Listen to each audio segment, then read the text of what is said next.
C'est-à-dire qu'on fonde ce qu'on appelle la théocratie, le pouvoir de Dieu.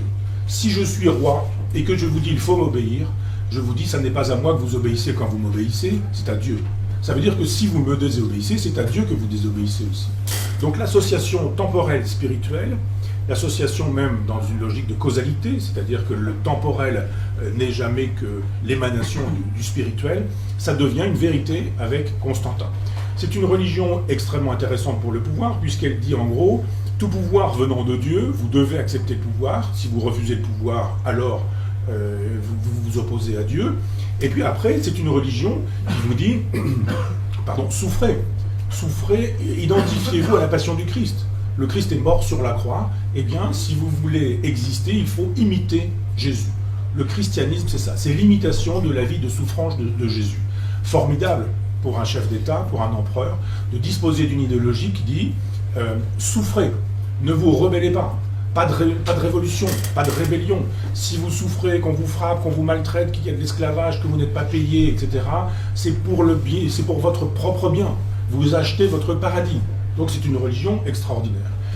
Et Constantin qui en a besoin, Constantin est un personnage de sac et de corde, qui tue, qui massacre, qui fait assassiner autour de lui 2 ou 3 personnes parmi ses proches, avec notamment une épouse, a une mère qui s'appelle Hélène, avec laquelle ils vont construire la biographie de Jésus. C'est-à-dire que Hélène s'en va en Palestine, et comme par hasard, elle retrouve en Palestine la croix, les clous, l'épine, la couronne d'épines, le manteau du Christ, tout est là. 4 siècles plus tard, on retrouve tout ça intact. Et on vous dit, ben voilà, Jésus finalement, qui était un concept, devient une réalité. Puisqu'on a retrouvé son manteau, puisqu'on a retrouvé la croix, les clous, puisqu'on a retrouvé toutes ces choses-là. Et on commence à faire à organiser un culte des reliques. On commence à fabriquer une biographie à Jésus qui n'en avait pas précédemment. On lui donne un corps. Ce corps de papier devient finalement un corps qu'on entrevoit. Et l'art va jouer un rôle extrêmement important, et nous en sommes encore là. L'art est là pour donner figure à une mythologie. C'est-à-dire que quand vous allez dans une église de campagne, et que vous voyez dans l'église une peinture où on descend Jésus de la croix, par exemple, Jésus, il est blanc, il a les yeux bleus, et il est blond, c'est-à-dire assez peu palestinien. Si Jésus avait existé historiquement, il aurait ressemblé à Yasser Arafat. C'est-à-dire, il aurait eu la couleur de peau de Yasser Arafat, il aurait eu les cheveux bruns bouclés de Yasser Arafat, il aurait été un Palestinien, il aurait été un Arabe, il aurait été un Sémite, il aurait été un Oriental, physiquement. Or, le Jésus de la peinture, regardez-le, c'est un grand blond aux yeux bleus, très européen. Et assez peu, probablement, palestinien. Donc on voit bien qu'il y a un concile, et les conciles, ce sont les dispositifs qui permettent de décider de ce que va être la religion, qui permettent à des évêques de se réunir. Alors certains sont illettrés, certains sont mariés avec 2 ou 3 femmes, certains ont fait de la prison. Les évêques à l'époque, ce sont des soudards et des malappris, et ils vont se réunir, pas plus que vous, là, à l'instant, et ils vont décider de ce que va être l'Église. Ce qu'elle va faire, ce qu'elle ne va pas faire. Jésus en a rien à faire du mariage. Il a des prêtres. Il n'a jamais dit, il me faudra des prêtres, il faudra que les prêtres soient célibataires, pas de préservatif, et je suis d'accord avec la bombe atomique, pour cause. Donc ce sont les conciles qui, au fur et à mesure, vont fabriquer l'idéologie de l'Église et vont décider des grandes orientations de l'Église. C'est-à-dire que le christianisme ne se constitue pas sur Jésus, il se constitue sur le Christ et sur Saint Paul.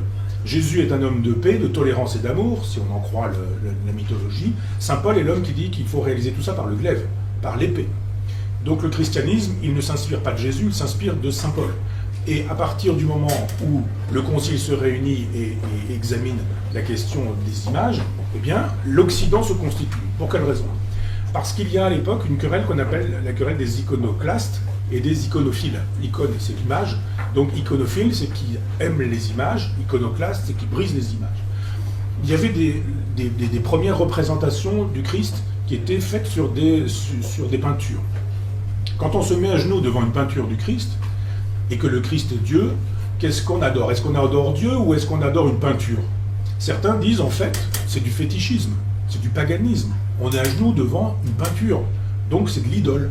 Et il faut détruire ces idoles-là. Dieu n'a pas besoin de représentation. Et puis ceux qui nous disent, mais non, c'est une occasion, c'est un moyen, on dirait aujourd'hui c'est un média, c'est quelque chose qui nous porte vers Dieu et vers la divinité, Et donc, on a le droit de faire des images de Dieu, des images des divinités, sans qu'on soit pour autant des païens.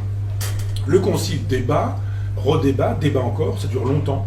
Et à un moment donné, quand je dis longtemps, c'est sur des dizaines d'années, et à un moment donné, on tranche et on dit, oui, iconophilie, on a le droit à l'image. À partir de ce moment-là, cette religion qui aurait été sinon purement conceptuelle devient une religion extrêmement physique.